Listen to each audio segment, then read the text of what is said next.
What's up, Kevin? How you doing? Hey guys, how are you? Yeah, Good. all Pleasure to good in talk the to you. hood. Yeah, looking forward to this. Well, let's get right into it. Brand new record comes out on September 17th entitled Wolves, available wherever music is sold. There's CD, vinyl, available through all your digital outlets, but we prefer you buy the CD or the vinyl because it's a lot cooler than streaming it on Spotify. Let's be You honest here. can't sign an MP3 at a show. That's it. Kevin Martin from there he is. Look, there he is. You see him right there? Yes. I could learn to sign MP3. That'd be Just interesting. right. Yeah. Listen, MP3. Jeremy Yeah. is of the younger generation, but for me, I gotta have physical product. If it ain't on a CD, it don't exist. And I accept vinyl as an alternative, but That's an alternative. yeah, I'm not a vinyl guy. I No. grew up in the '70s. I hated vinyl, to be honest. Oh my But God. let's look at this. I mean, I got a stack of CDs. Message I'm a CD interview guy. over. Yeah. Yeah. See, Kevin, he's a vinyl guy. So you're a vinyl guy? I have been since I remember buying my first record, Kiss Alive 2, when I was about 7 years old, and Oh, I've been a vinyl freak ever since. I mean, I love that process of sitting down with the headphones on and reading the liner notes and the lyrics and looking at the jacket and all the pictures and all that sort of stuff. I mean, that was my book. That was my kind of sitting down and reading sort of time. And I love it. I still do it every time I buy vinyl. It's the same thing. You got It's it. Yeah. Do you yeah, still it's have one that of those original things. Kiss Alive 2 record in your collection or? I do. Yeah. Nice. Do you still have the iron-on patches that came with it inside or? No, I wish I Uh, did because they'd be worth a fortune. Those and the yeah. love gun and all that stuff. Yeah. A buddy of mine just went to Cheap Thrills in Montreal and he found like in the used section, he found Kiss Alive 2 and vinyl and it had all the patches inside except the Wow. Ace one. The only one was missing Oh, was Ace. that's the only one you need. that's Yeah. the only one you need. I mean, it's Yeah. so weird to look at him now because that guy doesn't look anything like Ace Frehley. No, not at No. all. He still plays like Ace. He's still sloppy as heck and awesome, but Yeah, I mean, he's a much better player than Ace Frehley was. It's yeah. just weird. I mean, he just has that kind of big, crazy square jaw, and he's not the androgynous David Bowie looking Ace Frehley that we all grew up loving. Yeah, but his swagger is still there. But all right, I wasn't gonna start off talking about Kiss because I had no idea that you were a huge Kiss fan. Because Yeah. that's I got Ace right here on my wall. I got a big plaque on Yeah. my wall. We're the But Kiss guys. um, Yeah. how did you go from Kiss Alive 2 and all that and getting into Candlebox? It's Polar similar, I opposite. guess. It's got the guitar and the drums, but it's not Kiss. Well, How did musical you? content, I would think it's completely different. Well, yeah. Yeah, I mean, yeah, I think every kid growing up, from my generation, I guess what am I, a baby boomer because I'm born in '69. We're the same age, you and I. So there Yeah, you go. every kid growing up loved Kiss, loved those, pictures and those album covers and their parents telling them that they couldn't look at the cover of Love Gun and, scribbling over it with black Sharpie and stuff. I mean, if you didn't love Kiss, there was something wrong with you. But that didn't I guess for me it's not what I wanted to do musically. Um yeah, it's not. They didn't have peppermint. Sorry, my kid's bummed out that he doesn't have a peppermint frappuccino. It's caramel frappuccino, and you're welcome. Um, Tell them August anyways, 24th, Pumpkin Spice is back. Yeah. August 24th, pumpkin spice comes back. Yeah, it's not what I really wanted to do musically. I just loved the whole, I guess, circus of what Kiss was at a very young age. As I got older, I started to realize how ridiculously silly it was. But because that's when I, of course, found punk rock and the Clash and the Sex Pistols and Blondie and Talking Heads, and I was Wow. introduced to an entirely different kind of music. So for me, I guess the way I got into being in a band like Candlebox is merely somebody asked me to sing on some demos, and then that band got signed a year later. So I kind of got stuck with this job being the reluctant lead singer of Candlebox. I was a drummer and I was Mm. playing drums in a punk band, and I also had a pop band that I was playing in, and I had more fun in the pop band because the music was like Roxy Music meets like Style Council, which I really And really more love that girls kind of at the music as well. shows. Let's be A honest. lot more girls than at the punk Yeah. shows. Yeah. And so then when Candlebox came around, and we found ourselves being Barty, Pete, Scott, myself, um, I knew that it was going to be a job that I was going to be doing for a little while and hopefully figure out how to enjoy it. And so that's kind of how I got into Candlebox and how I'm still stuck here. Hmm. Well, hey, Right. good way to do it. Now, you went to the punk scene in the '80s. You didn't go into Duran Duran and Human League and Wham. You didn't like any of that pop stuff, or did you play it anyway? Guilty Oh no, pleasure. I I really loved all that stuff. I thought Duran was an amazing band. Still are. I'm a music fan, right? So Yeah. punk rock was the thing that I was driven by, and what So I when you talk loved about about it. punk though, for a second though, are we talking like Misfits and Dictators, or like what kind of punk stuff? Everything everything from the Descendants to bands in Texas, because I grew up in San Antonio before I moved to Seattle.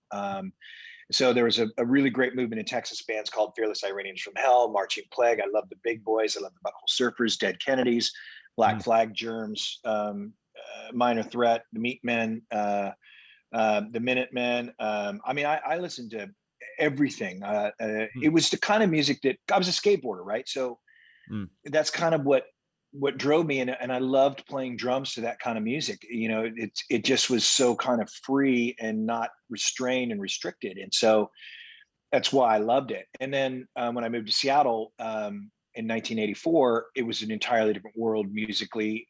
That's when I kind of found the acid rock, and really kind of dug into Sabbath, and a bit more the darker side of rock and roll, Judas Priest and those types of things, where Mm. metal kind of became like an everyday thing with my friends. But I still hadn't really ever listened to like Iron Maiden or anything. Mm. So I kind of skipped over that. But pop music I loved. I thought, like I mentioned, Style Council was one of my favorite bands. Also, the great bands like Haircut 100, anything that had great pop sensibility. Depeche It's a Mode was great an band. amazing band. What Joy about Def Division, New Leppard? Were Order. you into Def Leppard? I did like Def Leppard a lot. Yeah. I thought that first album, was it High and Dry, I believe it is, Mhm. or Well, all that's through the the On Through the night. second one. Night. Yeah. Second On one. through the night. Yeah, On through the night. I love that album, and yeah, I mean anything musically, if it had melody and some sort of, it made me kind of feel emotionally attached to it. I loved it. Didn't matter to me who Mhm. was, I love country western. I mean, Otis Yeah. Redding's my favorite singer, Wow. R&B, so I really am kind of all over the place. Yeah. Hey, Well, that's what you should be, though. I mean, music fans should be fans of everything. This whole well, that's it. idea that I only like this one kind of music, it's so nonsensy. But Well, that's it. You talk to a guitar player like John Five, and I mean, he's playing all those great riffs with Rob Zombie, but then he goes, Buck Owens. Buck Owens, the guy, man. He's the guy. yeah, So Yeah, it's all a matter of what you like, it just makes you a better musician, I think. Hmm. Yeah, Talking about makes you this a better new, musician. talk about Candlebox for a second, because it's like I was reading this interview with Mark Arm from Mudhoney a couple years ago, and he talked about how it was weird to be lumped in this grunge scene with the likes of Candlebox, and he was like, it was weird that we were being compared to a band like them because we don't feel like we have that raspy like kind of sound that grunge was sort of referred to as in the late '80s. Talk about like the sound of Candlebox at the time, and it's like because it is a little different from everything else that was coming out of the scene at the time. Well, we're quite a bit younger in age. Hmm. First and foremost, about 5 and 6 years younger in age than the guys at Pearl Jam, Soundgarden, Alice in Chains. When they were 21, we were 14, 15-year-old kids in high school still. So Mm. our influences musically, and we're kind of like a boy band. I've said it before. We weren't really, none of us were friends except for Scott and I, the drummer, and we weren't really friends. We just knew one another. So we're kind of a happy accident, and I kind of compare us to a boy band because Kelly Gray, who's our producer of the first and second record, introduced all of us except for the bass player. Marty went to my high school, but the 2 years that I lived there in Seattle, going to school, he was in Ireland on a foreign exchange program. So I didn't even know him from high school. I just knew his sister Laura. So we Wow. kind of got put together by Kelly. And all those influences, Barty, grew up listening to Buck Owens and Jaco Pastorius as a bass player, was really inspired by him. And Barty listened to a lot of R&B and a lot of really great classic country. Mm. Pete was cut from the cloth of Iron Maiden and David Gilmour and some of the great those great guitar bands. So he brought that influence in. Scott grew up listening to Steve Gadd and cats like that on drums, and Jeff Coro and whatnot. Right. So a very precise type of a player. And then you got a kid like me who listens to everything that can kind of throw it all against the wall and see if it sticks. So Well, that sounds I like the think whole that's, band at this point. That's yeah, I think that's kind of why we sound so much different than what was going on at the time in Seattle. And a lot of people in Seattle didn't get us, you know. When we started playing shows, there would be, you know, fans looking like, what am I hearing right now? This is not what I'm used to. Right. Because the bands that we had just played with would have been like, you know, playing that dirgy kind of dirty punk rock or dirty rock and roll that was going on in Seattle, very Mother Love Bone-ish. And I compare us more to what Mother Love Bone was doing than anybody else, which is just kind of arena rock. right. Yeah, was there any stigma around the fact that, you know, you just said you're from Texas and then you go up to Seattle? Was like the other Seattle bands were like, these guys are posers. They're not really Seattle bands. They're not even from here. Yeah, no, that happened. I mean, I don't think anybody really knew that I'm the only one who moved there from Texas. And of course, I didn't move there to get, you know, to start a band. I was 14 years old. So Kind of my dragged dad, there. yeah, my dad took a job, and I went from the beautiful sunny heat of San Antonio, Texas, to this dreary, you know, gray, as a skateboard kid, Yeah. to a city where I couldn't skateboard because it was raining, you know, 9 months out of the year. So I was not happy about it. I can imagine. But yeah, so we took a lot of that heat, man. It was, you know, and it was mainly just because nobody knew who we were. You know, we were kids that just kind of came out of the woodwork, if you will. Was it a really competitive scene though? I mean, like with so many bands from the Pearl Jam, I even said like, you know, like Mudhoney and stuff. Like, was it a really competitive scene between all you bands? Not early on. I don't think from probably 81, because, you know, there was a band called Bam Bam, which a lot of people don't remember. This girl named Tina had this kind of punk band that was really doing what Mudhoney was doing as Green River before Green River started. And Matt Cameron was in Bam Bam as their drummer. So they kind of started that really kind of dirgy rock and roll scene. And then Green River started, and then Soundgarden, and then Alice in Chains, and then, you know, and of course, Jerry had Diamond Lie. So there was kind of a metal contingency. We had Metal Church, which was still very popular in Seattle at the time. Yeah. Which was a great rock and roll band. So there was this kind of supportive rock and roll scene.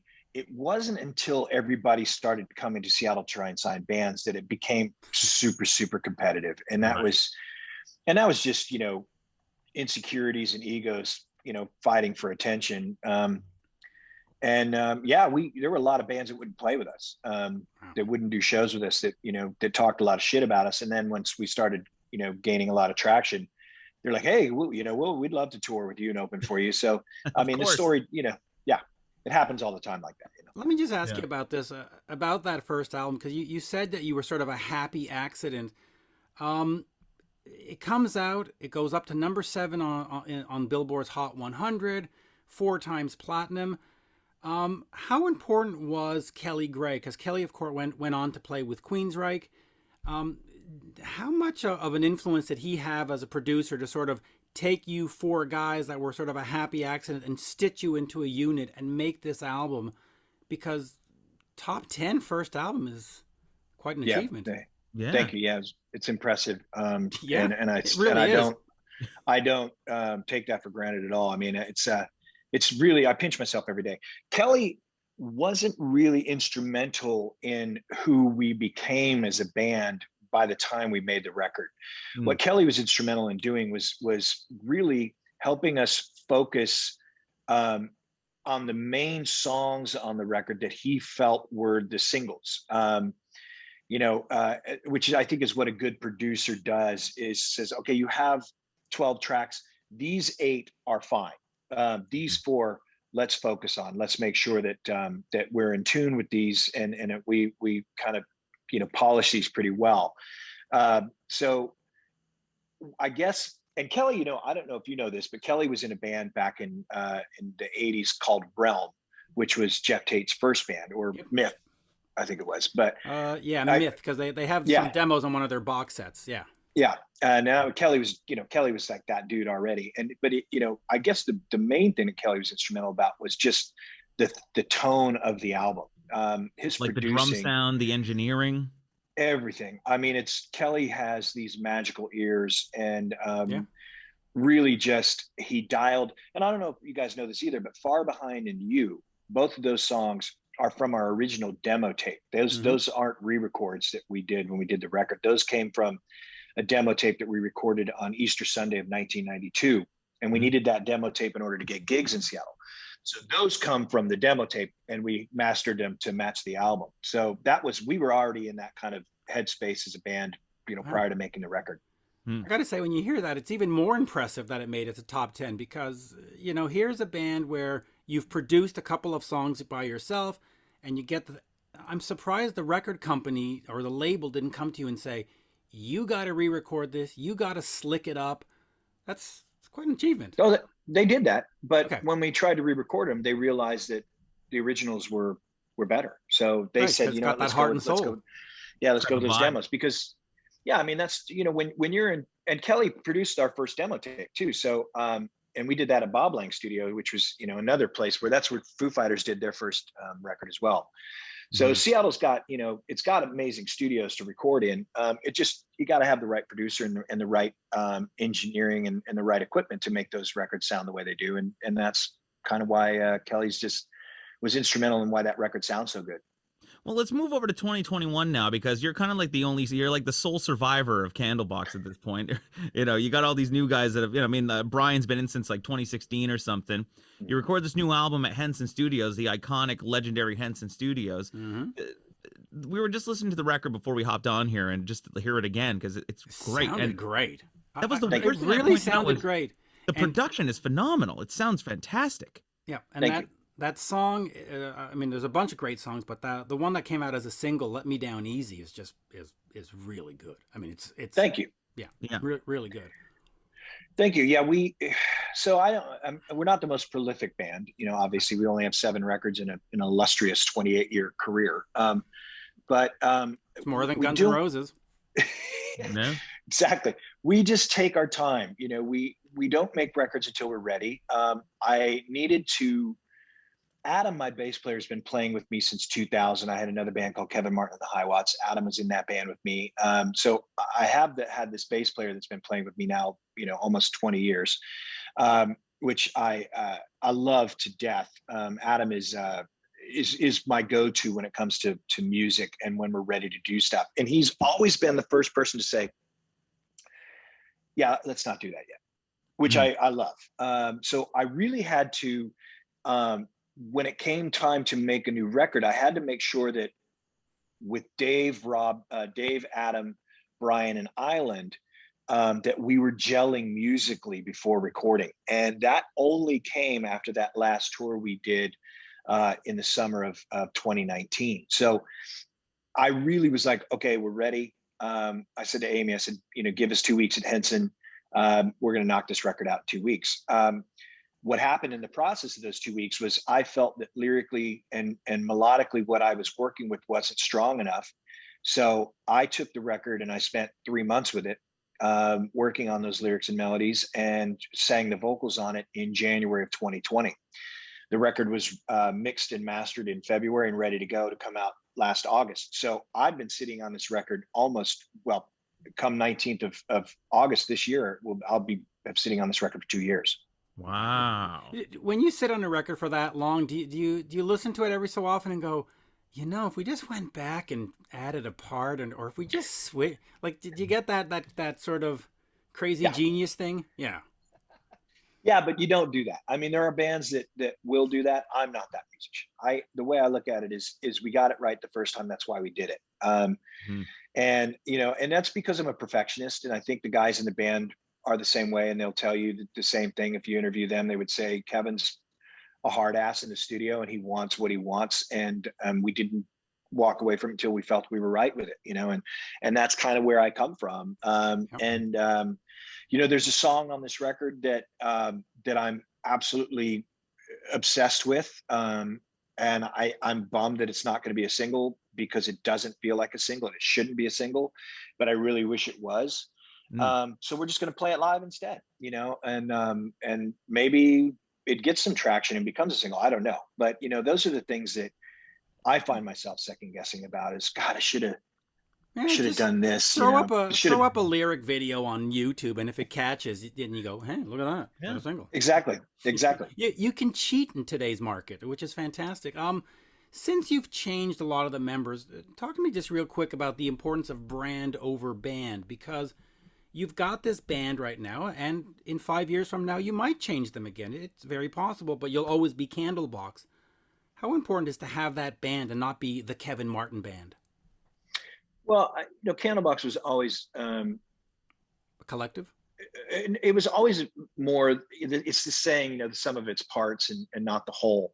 And we're the opposite. Candlebox was always the whole. We were always the faceless rock and roll band that could have been anybody playing it, could have been anybody singing it. The songs just kind of, I think they had something special that people fell in love with. They don't know what I look like. Half the audience still thinks that Pete's the guitar player, and they come up and tell him how great he was, and it's Brian, and that's kind of why I've always felt that Candlebox is just a name, and it doesn't matter who's playing it. It's about the songs, and it's not about the individuals. And I think that's why, when I did Kevin Martin the High Watts, that was a different type of music. It was a different style of music. It was a lot more.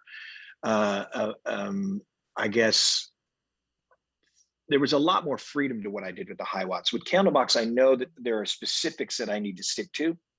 I know that there are drum parts and drum patterns and rhythms and time signatures that I have to use, and I stick to those. And I know that guitar solos are, very, very important to what Candlebox does because of that first record and because of that solo in Far Behind, which is an iconic solo. So I use that as my template when it comes to making a Candlebox record, and that's why I continue to call it Candlebox.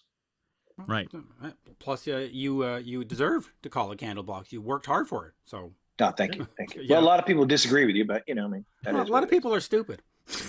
And I mean, hey, you know what? Look at what Gene and Paul, they say, listen, it doesn't matter who's in the band. It's about the songs and the show and the makeup. And, once they retire, they're going to put two other guys in the Star Child and the Demon makeup, and it'll be it, And So, I mean, I'll compare Candlebox to Foreigner. If you're going to talk nameless, faceless, Foreigner, you have the big songs, the big radio hits.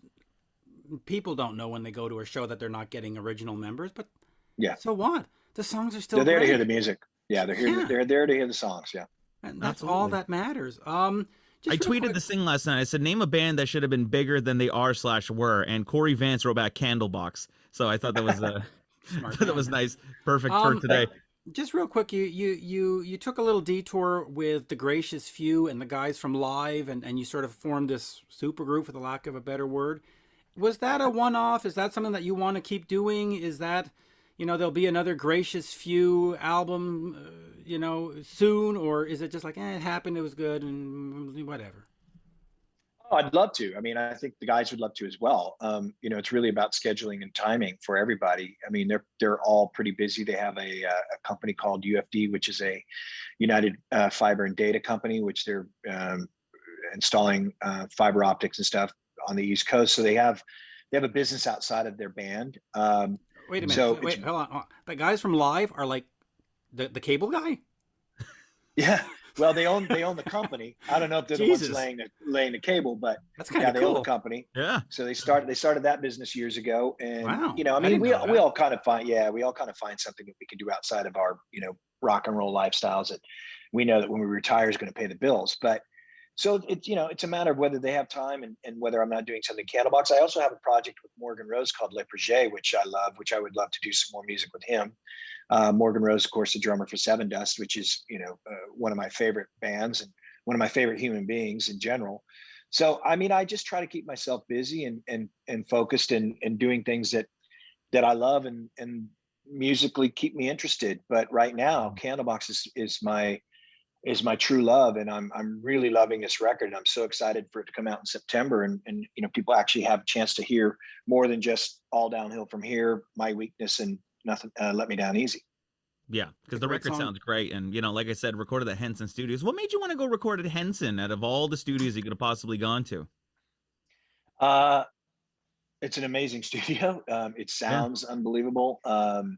You mean the history there with the records that have been recorded? I mean, it was A&M Studios prior to Henson Studios. Yeah. So, I mean, God knows how many records we all have in our collection, or CDs, if you will, that we have in our collection that that were recorded there. I mean, Hall and Oates. I mean, the list goes on and on and on. So, we chose it for its tone, we chose it for its console, and we chose it for its outboard gear.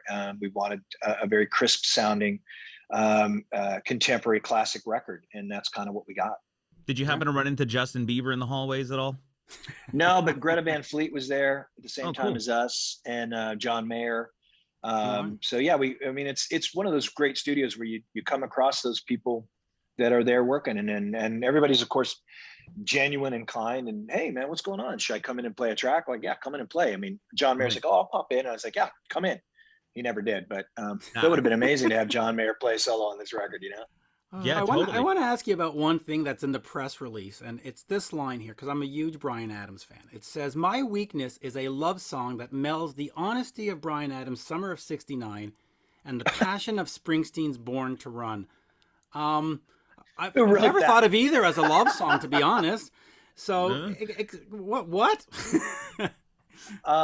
That's an interesting statement. I think it's in your press release. Yeah.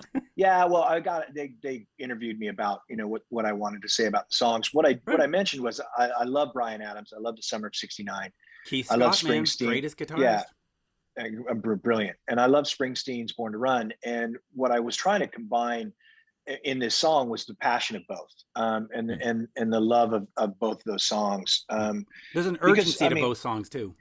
Yeah, and I wanted that vibe, and I mean, I think that the world could use another Bryan Adams track right now. You know, I mean, he's just the guy could write a pop song. I mean, better than half those musicians out there that have had massive hits from pop songs. Of course, he's hugely successful, and I'm not discrediting his brilliance at all. I'm just saying it's been too long, and I think that the urgency of those two songs is what I was talking about with My Weakness. And really, it's a love story. It's the story of my wife and I, and I mean, she's kind of my kryptonite, and in a good way. I'm happy to be held down by that kryptonite, and locked into this world I live in right now. So that's really what it's about. But yeah, I mean, if those are the two songs, example wise, that they're trying to get the understanding across, I have no problem with that. Well, and listen, you'll be happy to know that Bryan is currently recording with Mutt Lange. They are making a new album presently. Fantastic. Yeah, Fantastic. And Bryan put out a brand new record 2 years ago. It's called Shine a Light, and he co-wrote with Ed Sheeran on the title track, and it's really good. So yeah, no, I've heard that song. I think the problem there is that he wrote it with Ed Sheeran. But oh come on, you want to collab with Ed Sheeran? He'd write the best Candlebox song you've ever heard. Yeah, blow. Yeah. Well, talking about Candlebox, listen, Far Behind's got 90 million streams on Spotify. When you get to 100 million, you're going to have like a party or something. That's not enough. No, it's not. To be fair, it really isn't. You probably made like $10 off that, Yeah. I mean, when I look at streaming and I see some of these bands that are like at 1 billion streams, that blows my mind, man. I mean, I don't know. How does that even happen? How do you stream 1 billion times? Well, just think, That's if crazy. 1 billion people bought that song, that would have been $1 billion. Hello. Yeah, it would be. Let me just quickly talk about the dissolving of the original Candlebox. When we get to Happy Pills, you weren't happy with the record contract. You weren't happy with what was going on. Was that a tough time for you, where you just said, the hell with this, I'm out of the business and I'm going to go lie under my blankets, my weighted blanket, by the way? Or was it a learning experience where you just said, okay, I got fucked once, not going to let this happen again? How did you sort of take that time? I took a big step back, reevaluated what it was that I was doing with my life as a musician. I questioned every decision I had made. I questioned every mistake, or what I thought were mistakes. And I thought to myself, how do I not do this again? And the obvious answer was never sign to a major. So I've avoided that like the plague. I mean, I was offered a deal with my band, the Hiwatts, in 2004 from RCA Records that was substantial and very, very tempting. But the one thing that got in the way was that their control of my masters, which I was not going to allow to happen. So, when you can avoid that type of stuff, you're happier.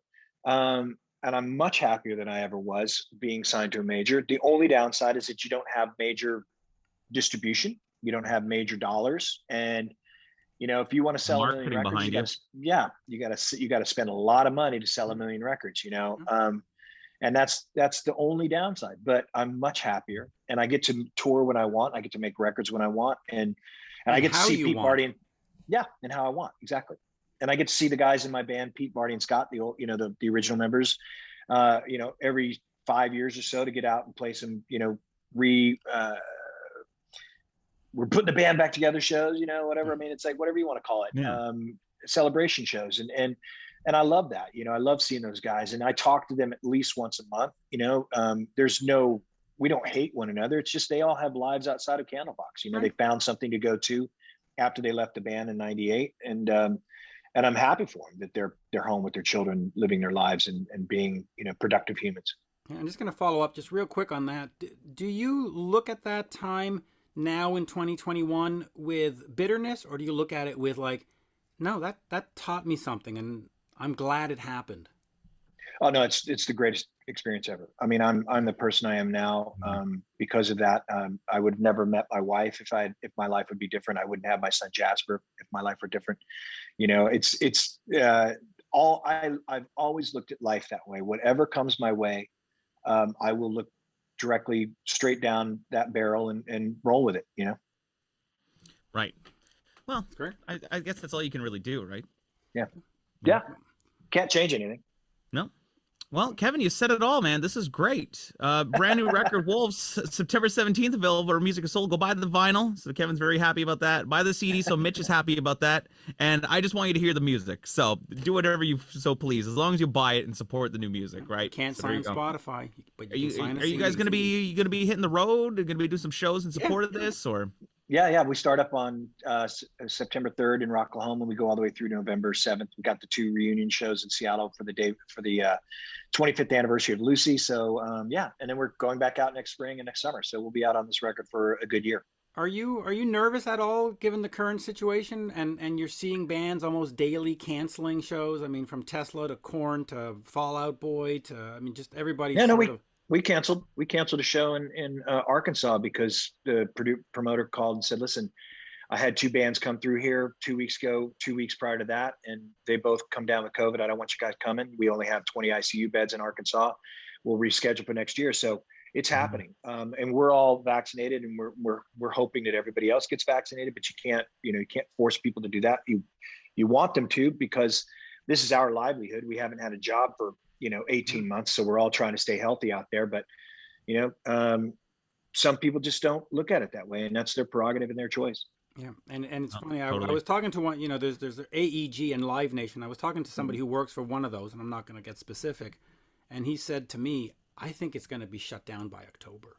And I was just like, we're afraid of that as well. Yeah. It's like, we need our rock and roll, Yeah.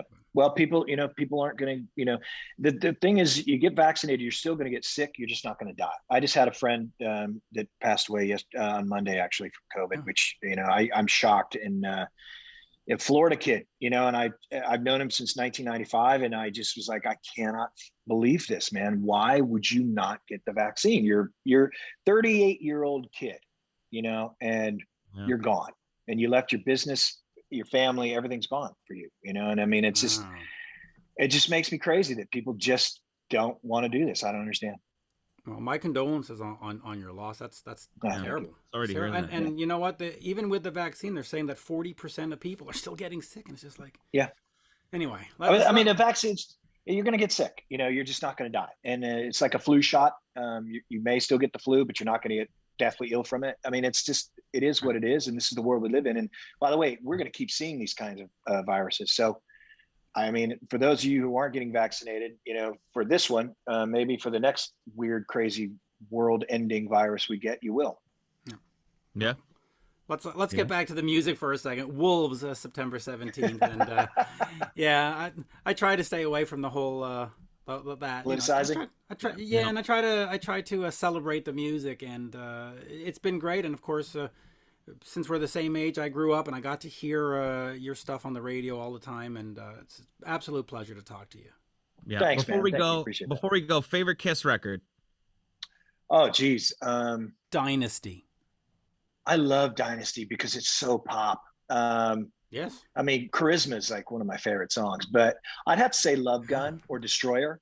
Mm-hmm. Those Bob Ezrin albums, man, are, everything Bob Ezrin's ever done. Destroyer it makes me think of Alice Cooper's $1 Billion Babies, and it makes me think of Pink Floyd The Wall. I mean, it's just got that Bob Ezrin vibe, and I love those records he's produced. So I would just say probably Destroyer is my favorite of all time of Kiss. So that means for the next Candlebox record, we need to grab Bob Ezrin to do it. Oh my God. I would lose my mind if Bob Ezrin produced me, but I don't think he's got the same ears as he had back then, man. It's a different world. It is. True. But we'll settle for a Charisma cover then. Yeah. All right. Yeah, you got that. I'll give you one of those. That's easy to do. You guys come to Montreal, we need to hear Yeah.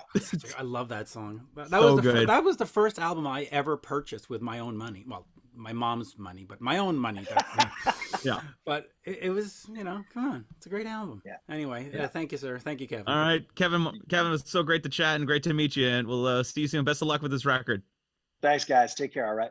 Cheers. All right. See you later. Bye. Bye. There you go.